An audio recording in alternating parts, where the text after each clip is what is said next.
Our concern grows day by day. We want to be able to bring Lori home and you reunite her with her family and friends.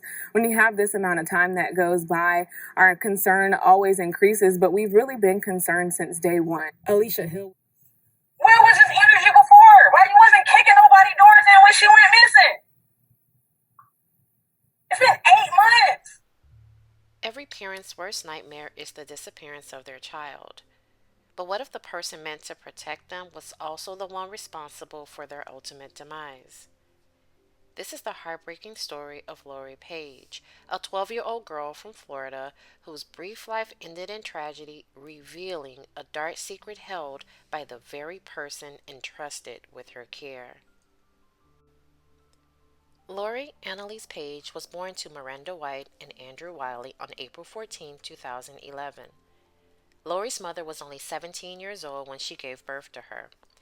She and the father did not have a lasting relationship, so Lori was primarily raised by her young, struggling mother. In June 2022, Lori's mother made the difficult decision to relinquish custody to her father and sent her to live with him in Tallahassee, Florida. Prior to this arrangement, the last time Lori spent time with her father was when she was only 5 years old. She was 12 when she was sent to live with him. On May 8, 2023, a little less than a year after moving in with her father, Lori went missing. She was a 6th grade student at Griffin Middle School and was last seen there. Lori was found the very next day when she came to school barefoot. Apparently, she ran away from home, slept in an abandoned apartment, then went to school the next morning. Her father came and picked her up from school, and that was the end of that situation. It doesn't appear that anyone at the school checked in on the incident or even contacted CPS to verify stability at home. It's possible, though, that the school personnel gave her father grace because he was a hardworking single dad just doing the best he could.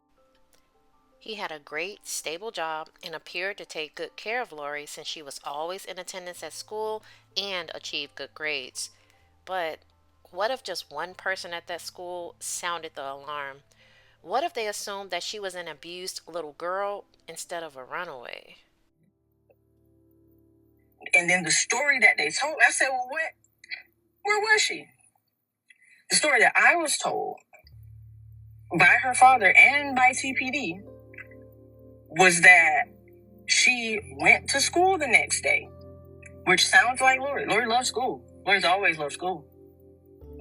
Lori has had perfect attendance forever. And on the very few occasions where she does not feel well and she says she don't want to go to school, I don't make her go because that's not like her, right? She really must be feeling well. We're going to the doctor. At that point, if Lori doesn't want to go to school, we're going to the doctor. So she went to school, and the story that I'm told is that she didn't have on any shoes. Now, as a teacher, as someone who has taught, I have taught in public school, if a child comes in and doesn't have on any shoes, and I know was missing, I have questions. Just weeks later, on May 25, 2023, Lori's mother, Miranda, requested a welfare check on her daughter. After police left the home, her mother showed up. Lori and Miranda argued the entire time she visited. After her mother left, it was said that Lori expressed feelings of worthlessness and also felt that her mother did not love her. A little over a week later, on Saturday, June 3rd, Lori vanished again. Her father was a correctional officer at Jefferson Correctional Facility in Monticello, Florida. He worked the overnight shift, so the typical routine was to leave Lori at home watching TV while he went to work. Andrew reported his daughter missing at about 11 a.m. that morning. He explained to police that he left for work the night before around 11 p.m. and returned home on June 3rd at 10 a.m. He didn't notice anything unusual or missing from the home except for her multicolored backpack that she usually carried with her. 2 days later, the search for missing 12-year-old Lori Paige began. Weeks, then months passed with no sign of Lori. Thank you for joining us at 6. I'm Julie Montanaro. And I'm Jacob Murphy. Today, police and firefighters joining together to search for Lori Paige in a Tallahassee park. Paige was reported missing in June of last year. She was last seen June 3rd at Continental Court. A month later, we spoke with police and one of Paige's teachers at Griffin Middle School. That investigation continued, but there were no updates. Today, the FBI announcing a $15,000 reward for information in the case. They're also setting up billboards in 3 states. And dozens of people participating in a search earlier in the day for the 12-year-old girl. It is the 5th search so far. You would think that the parents of a missing 12-year-old would be out desperately searching and advocating for the safe return of their child, but that wasn't the case in this situation. Less than a year after Lori went missing, her father packed up and moved from Florida to Georgia and also changed his phone number.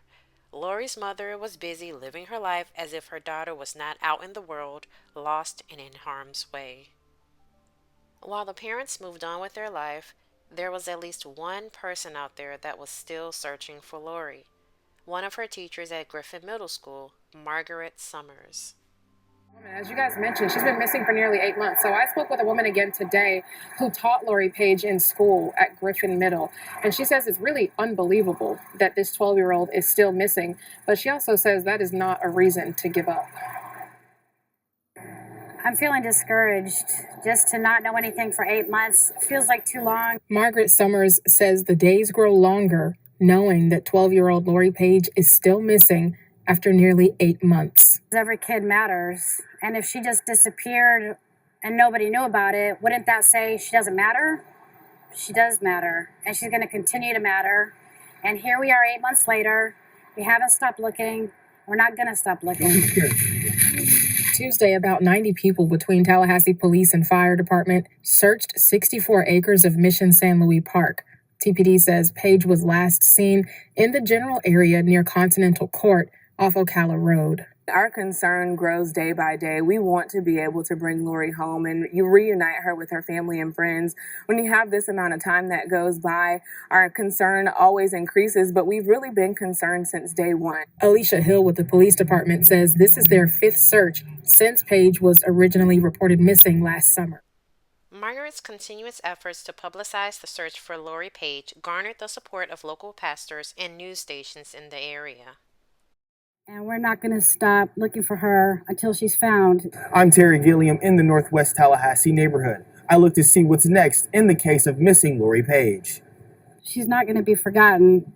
There are no invisible children at Griffin Middle School, and Lori certainly wasn't invisible. That's the message echoing through Tallahassee neighborhoods more than 260 days after Lori Paige was last seen. Sometimes she's brought to my mind because other kids come up and say, Miss Summers, have they found Lori? Margaret Summers is a paraprofessional at Griffin Middle School where Paige was a student before she disappeared. Thursday, things took a step further when local pastors, school officials, and others gathered at Griffin to stand in solidarity for the missing girl. I'm so glad to see the pastors here because I feel like they have a tremendous influence, more so than any law enforcement officer, than any media person. These pastors can get the attention of the people that we need. Here's what we know so far.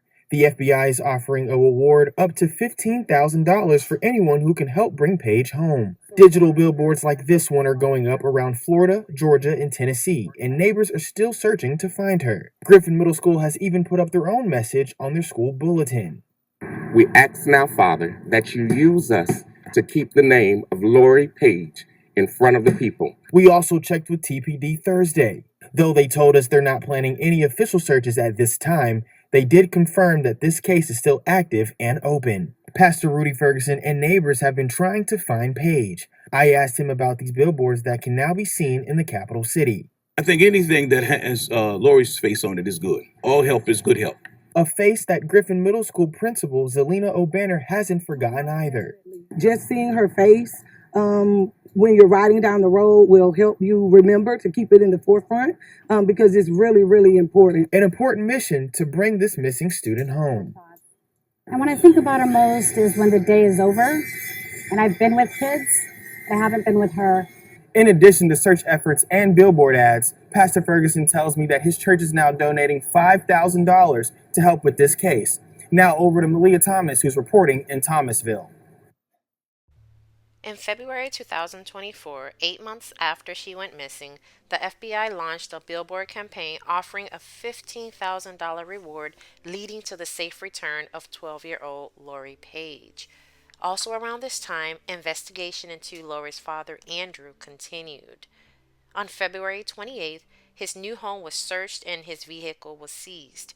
Police said that he laughed and told the officers there to do their thing as they confiscated his prized possession, his white Dodge Charger.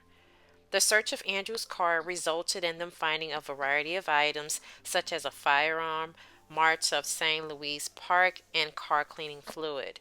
They noticed that the front floor mats that would normally be present in a vehicle were missing. When a bioluminescent spray which reacts to the presence of blood was applied to the interior of the vehicle, there was a visible reaction to places on the front passenger carpet and the front passenger door. A piece of the carpet was cut out and sent to the crime lab for processing along with the DNA swab from Miranda and Andrew. Results came back. It was confirmed Lori's blood was on the carpet of her father's vehicle.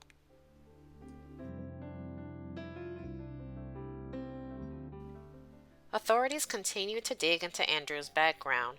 An interview with his supervisor revealed that Andrew worked there for a year, but it was unknown until recently that he had a child. Interviews with former girlfriends spoke about him having a drinking problem and anger issues. One of them said that he told her he was upset that Miranda left Lori with him. She spoke with him after Lori went missing and was confused at how nonchalant he was about the situation. Police were able to extract data from one of Andrew's old phones and found chilling evidence of the events surrounding Lori's disappearance. On the afternoon of June 1st, 2 days before Lori was reported missing, there were searches conducted on Wiley's phone for different areas in Alabama and Georgia, and for driving directions from Tallahassee, Florida. Some things searched were a bad neighborhood, Tallahassee, Florida, and Apalachiola National Forest dead body.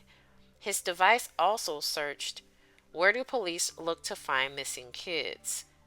The next day at 4:34 a.m., Wiley traveled from his home to a rural area off of Mitchell Road in Georgia. His phone pinged at 7:01 a.m. in a field off the side of the road. He returned back to his home in Tallahassee at around 8:44 a.m. Later that day at 3:30 p.m., Andrew called Priceline and purchased a one-way airline ticket for himself from Jacksonville, Florida to San Juan, Puerto Rico. The flight was scheduled to depart the next day on June 3rd at 1:21 p.m. 30 minutes after booking the ticket, he drove to Jacksonville Airport, even though at this time he believed Lori was at home and he was scheduled to work that night at 11 p.m. He stayed at the airport for a couple hours, then at some point decided to return home. His device departed his home at 10:45 p.m. and arrived at his job after midnight. He left work 8:45 the next morning and arrived home a little after 11 a.m. He called and reported Lori missing 15 minutes later. On April 5, 2025, nearly 2 years since Lori went missing, authorities searched the areas of Mitchell Pond Road, which was the location in Georgia that Andrew's phone pinged the day before he reported Lori missing.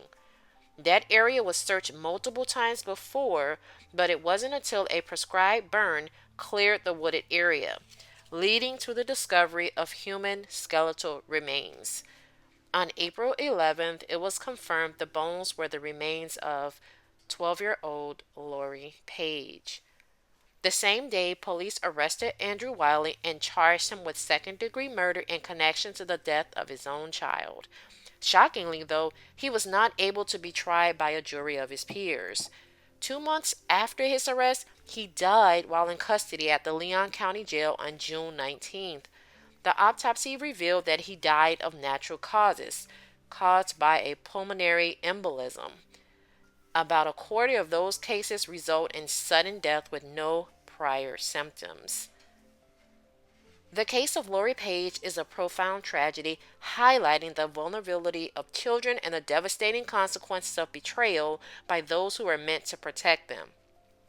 The confirmation of Lori's remains and the subsequent arrest of her father brought a measure of justice, but it can never erase the pain of her loss.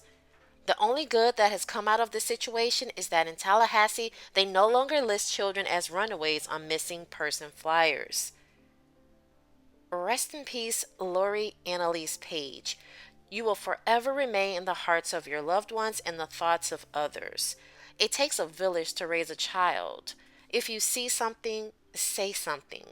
You could save a life. Thank you so much for watching. Don't forget to like, comment, and subscribe. Until next time, be safe out there.